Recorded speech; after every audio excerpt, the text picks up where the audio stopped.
की बात आपने सुनी। इख्तियार वली साहब कह रहे हैं अगर ये लोगों को लेकर आए उन इलाकों से जो कालदम तंजीम के लोग हैं, टीचर्स को लेकर आए, सरकारी मशीनरी इस्तेमाल की, तो फिर रियासत अपनी रेट दिखाएगी। दूसरा इस पर कमेंट कीजिएगा, जो अभी ख़त लिखने के साथ साथ कांग्रेस अरकान ने तारड़ साहब ने जो प्रेस कॉन्फ्रेंस किया है जिसमें उन्होंने CCTV फुटेज दिखा दी, क्या अब तहरीक इंसाफ मान जाएगी? नहीं, तहरीक इंसाफ क्यों मानेगी? वो कहेंगे ये जाली और डॉक्टरेट CCTV फुटेज हैं, हम इनको नहीं मानते।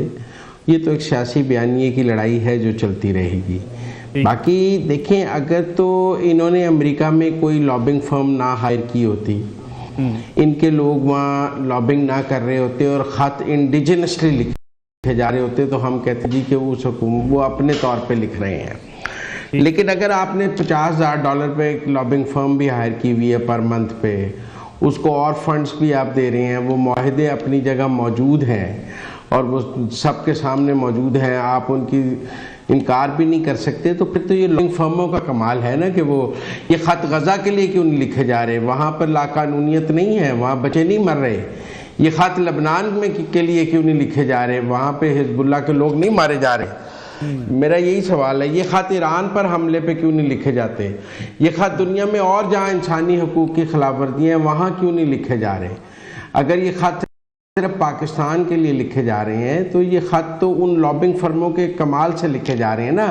अगर गज़ा के लोगों के पास भी हज़ारों डॉलर मौजूद हों लॉबिंग फर्मों को देने के लिए, तो उनके लिए भी कांग्रेसमैन ख़त लिख दें, क्योंकि वहाँ तो कांग्रेसमैन ख़त जो हैं वो इसी तरह लॉबिंग फर्मों के डॉलरों के सिर पे लिखते हैं।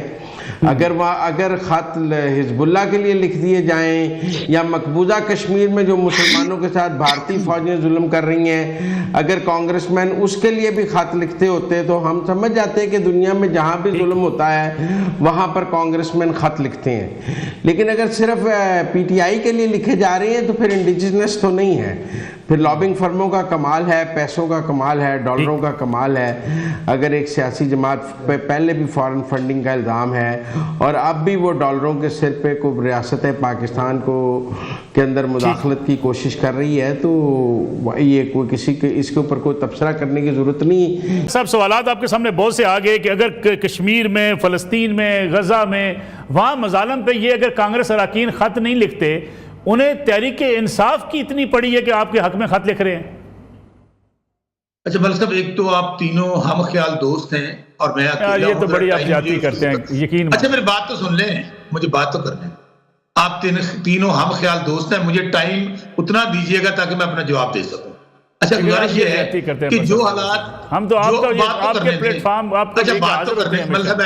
मलिक साहब बात सुने, मैं पहले कह रहा हूं आजकल दुनिया जो है ना वो एक एक चीज को जानती है, देखती है। आजकल क्यों ये इलेक्ट्रॉनिक मीडिया डिस्क्रेडिट हो गया है और लोग सोशल मीडिया की तरफ भाग रहे हैं? ये भी ना कहा करें, आजकल भी जो है ना खबर की जो असलियत है, खबर की सेंसिटिविटी है, वो टीवी चैनल पे ही है। मलिक साहब गुजारिश करने छोड़ दें, कुछ नहीं, कोई हमारे चैनल को तो कोई देखता ही नहीं है अब इस तरह। ये ना करें, अब आपको देख रहे हैं लोग, इस वक्त प्रोग्राम में बैठे हैं लोग, आपको देखेंगे, देखिएगा। अच्छा मुझे बात तो करने दें, मुझे बात तो करने दें। अब अच्छा सूरत ये है कि जो हालात गजा में, फलस्तीन में, लेबनान में, ईरान में है, मकबूजा कश्मीर है, वही हालात तो पाकिस्तान में है। उनमें कौन सा हालात पाकिस्तान जैसे नहीं है? आज पाकिस्तान में क्या है? पाकिस्तान में माओ बहनों बेटियों को घरों से उठाया जा रहा है, वहां पर भी बच्चों को तशद्दुद किया जा रहा है, वहां भी लोगों के घर से लाशें बरामद हो रही हैं और 2 साल से हो रहा है। अच्छा दूसरी बात देखें, गुजारिश ये है मलिक साहब कि मैं तो जो मुस्लिम लीग नून के हमारे दोस्त हैं वो एक नॉन स्टेट एक्टर तो हो सकते हैं, एक स्टेज के अदाकार तो हो सकते हैं, इनकी बातों का हम जवाब इसलिए नहीं देते कि ये तो बेचारे अब एक कठपुतलियां हैं।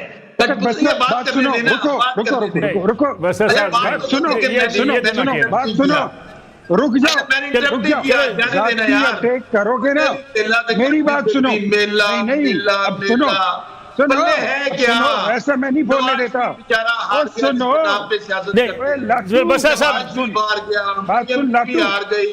बात सुन, मेरी बात सुनो, सुनो, अपनी बारी में बात कर रहे हैं, सुन ले बसा साहब को। नहीं, मैं जातीय अटैक नहीं कर सकता। बसा साहब, वली साहब सुन ले बसा साहब को।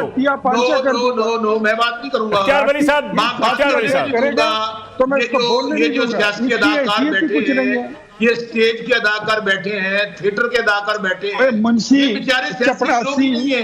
तो मुझे बात करने देना, इन्हें बुड्ढे यूथ खामोश रहे, मुझे बात करने दें। आपके कुलीग है बशर साहब, आप अपने कुलीग को ऐसे इतना बुलाना, सियासतदान है आपके।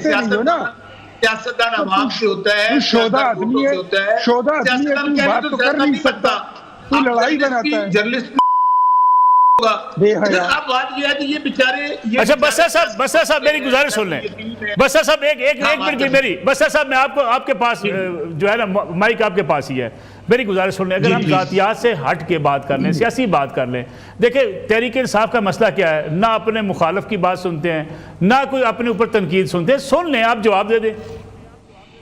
मलिक साहब, आप मेरे ख्याल में तीनों, मैं इंटरप्ट किसी को नहीं किया, सब बोल रहे थे, मैं अपनी बारी पे बोला हूं। तो इख्तियार वली साहब को जो है वो बेचारों को जातियात को ना कहेंगे, आप जातियात पे ना आप जातियात पे मत आए ना, इख्तियार साहब सुन लें, फिर तुम्हारी हैसियत ही क्या है? जी बस्सा साहब, आप बेचारे जैसे लोग तो मेरे बस्सा साहब आप कैरी ऑन करें। कौन से किरदार हैं? इख्तियार साहब एक मिनट सुन लें, आप जैसे लोग तो मेरे इख्तियार साहब सुन लें आप। सियासत नवाज शरीफ बेचारा वो हार गया, तो हम आपको क्या सियासतदान माने यार, जिसके नाम पे आप सियासत करते हैं, जिसकी जमात के तर्जमान हैं, अगर वो बेचारा हार गया, कहीं पूरी दुनिया में शक्ल दिखाने के काबिल नहीं है, तो आप लोग कौन हैं? हाँ, दूसरी बात अब ये है मलिक साहब, दोबारा मैं गुजारिश करूं, पाकिस्तान में जो ला कानूनियत है, इसके खिलाफ हम 2 साल से अमल कर रहे हैं और करते रहेंगे। अभी आप बात कह रहे थे कि जी वो उस्मान बुज़दार की बात, ट्रांसफर पोस्टिंग में पैसे कमाए हैं। पहली बात तो मुस्लिम लीग नून जब कोई करप्शन की बात करे ना, तो समझे कि इन्ना लिल्लाहि व इन्ना इलैहि राजिऊन, क़यामत आ नहीं रही, क़यामत आ चुकी है। यानी कि जिस खानदान की शिनाख्ती दुनिया में चोरों की हो, करप्ट लोगों की हो, वो क्या बात करेंगे। दूसरी बात, इनसे ये पूछें, ये कह रहे हैं ट्रांसफर पोस्टिंग में पीटीआई पैसे खाती थी। ये जो अभी चीफ सेक्रेटरी हैं जाहिद जमान साहब, ये हमारे दौर में एडिशनल चीफ सेक्रेटरी साउथ थे और कमिश्नर गुजरावाला थे। इनको फिर इन्होंने किस इनाम के तौर पर चीफ सेक्रेटरी पंजाब लगा दिया है? इनसे पूछे ना, इस बात का जवाब ले। और दूसरी बात, उन्हें पकड़ के गिरफ्तार करें उनको। और दूसरी बात मलिक साहब, मैं दोबारा गुजारिश करूं, जो बात 24 की बात कर रहे हैं ना, देखें इंसान के हाथ में कोशिश है। इस वक्त पाकिस्तान में मार्शल है, पाकिस्तान में इस वक्त ये जो मैं गुस्सा जी क्या कह रहे हैं, पाकिस्तान में मार्शल है, मार्शल से भी बेहतरीन हालात हैं।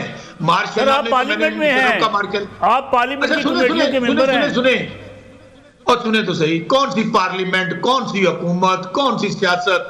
वो पार्लियामेंट जहां पे मैंने एमपीए को उठाया जाता है और उनकी माओ बहनों बेटियों को उठाया जाता है, कहा जाता है कि हमने सब छोड़ देना, अब किसी पार्लियामेंट से निकल जाए। मलिक साहब आपका मसला ये है, मलिक साहब आपका देखिए ना, फिर मैं कह रहा हूं आप तीनों हम ख्याल दोस्त बैठे हैं सर, आप मार्शल कहेंगे, मैं कैसे सुन लूं? मार्शल कहां लगा हुआ है? करने दें, आप मेरी बात से इख्तिलाफ करें, आप अपने मौके पे सवाल करें, इस तरह ना करें। दूसरी बात मेरे भाई, हमें इतना तो कम से कम इजाजत दें कि हमें बात करने की इजाजत दें। हमें पता है कि पाकिस्तान में इस वक्त जो बोलेगा उसको उठा लिया जाएगा। अभी मेरा भाई बेचारा, मैं फिर कह रहा हूं, मुझे तरस आता है इन पे कि नवाज शरीफ के जो स्पोक्स पर्सन है बेचारा, वो इस काबिल नहीं है कि वो अगर पार्लियामेंट में पहुंचाया गया फॉर्म 47 के जरिए, जिसकी बेटी हारी हुई, जिसका भाई हारा हुआ। अच्छा, आप मेरी बात करने देना। अभी इन्होंने फिर कहा कि जी लोग, मेरे भाई, अगर आपके पल्ले कुछ होता तो तहरीक इंसाफ तीसरी बारी क्लीन स्वीप किया है केपी में। और बात रही आपके लिए मेरे भाई, लोग केपी की रवायत है, दूसरी बारी नहीं देते। आप लोग की तो जमानत है, सब कोई बैठी है। आप पंजाब में देख लें, केपी में देख लें, जितने लोग हैं, इस मेरे भाई से लगा लो किसकी जमानत मेरे भाई से पूछे जो कह रहे हैं इनके पल्ले है क्या। मैं 1000 या 2000 वोट लिए हैं, जमानतें जब्त करवा के यहाँ इस तरह बैठ के बातें कर रहे होते हैं। बातें इस तरह। चलो शफी साहब पूछे दीजिए, वो कहते हैं इख्तियार वली साहब कहते हैं आपके पल्ले है क्या, जमानतें जब्त होगी, तीसरी बार हमारी हुकूमत है, केपी के ने तीसरी बार पीटीआई की हुकूमत हो रही है, तो आपको मानना पड़ेगा। मेरी बात सुनिए, सबसे पहले इसको मैं चैलेंज देता हूं कि इन्होंने मेरी जाती बात की, मेरा रिजल्ट निकाले, इनको दिखाए टीवी स्क्रीन पर। अगर मेरी जमानत, अब बक बंद करो, अब बक बंद करो, बक बंद करो, प्लीज नहीं तू मेरे मुंशी बराबर आदमी है। बसरा साहब इख्तियार नहीं देखिए प्लीज तुम्हारी हैसियत मुझे बसरा साहब एक मिनट बसरा इख्तियार वली साहब प्लीज बसरा मेरी बात सुनो याद सुनो चले उनका मौका लेना बसरा साहब तुम्हारी शलवार उतार के तुम्हारे सर पे चले जी एक मिनट ब्रेक ले लीजिए बसरा साहब नहीं ऐसा न करें एक ब्रेक लेते